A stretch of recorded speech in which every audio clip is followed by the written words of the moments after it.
oikeastaan ajettu sitten oikeastaan kisan haastavin pätkä. Se oli aika heinikko, ettei siitä saa ihan kuvaa, mutta minkälaisia ohjeita tulee pätkän viimeisiä sääntöjä? Onko toi semmoinen, että kun ajateltu, että tästä ajaa oikeastaan sitten A ja B ja vetskut eikä C ja kunto sitten ollenkaan?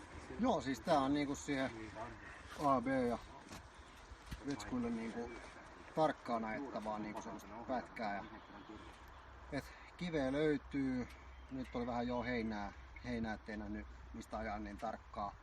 Mutta siihen kun tulee selkeä jälki, niin se on semmoista sopivan kinkkistä ja teknistä, että se varmasti hyödyttää eteenpäin siihen, että sit kun tulee jossain SM:issäkin vähän enemmän kivikkotestiä, niin ei tule sit yllätyksenä, että semmoista jouheita ajoa tarvii vaan, että isoa vaihetta ja koko ajan veto päällä, niin se on semmoista etenevää. Kuinka näet nyt, kun tää on SM:n välissä tää kisa, niin näetkö sä, että tää on hyödyllistä harjoitusta SM:ään? Tää ei ole ehkä ihan helpoin pätkä. No, ei tää ole helpoin, mutta kaikki ajaminen hyödyttää aina eteenpäin. Jotain, mitä monipuolisempaa reenaa, niin se hyödyttää eteenpäin kyllä. Sitten taitaa tulla semmonen vähän reilu puolen tunnin pätkä. Joo, kyllä tuo vaikuttaa siltä, että on pitkä, että nyt kyllä se jouheentuu tosta noin. Mutta siinä on semmonen kisan ratkaisupätkä, että siihen saat kyllä tarkkaan vetää ja kova. Sitten meillä oikeastaan enää sitten yksi ja ehkä kisa hienoin pätkä tuossa jäljellä, niin vitospätkä, niin mennään vähän vilkaiseen. Se on nyt vähän vielä, tietysti kun ei ole pellot vielä sillä tavalla, ettei päästä peltoja ajamaan, mutta päästään muita vettäpätkiä ajamaan, niin käydään katsomassa vielä. Joo. Kiitoksia.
Nyt on kierretty niin kisan viimeinen pätkä ja tää on varmaan semmonen, mistä tää on semmoista reittiä, mitä me ei saada niin kuin harjoituksissakaan ja yritetty tehdä vähän erilainen.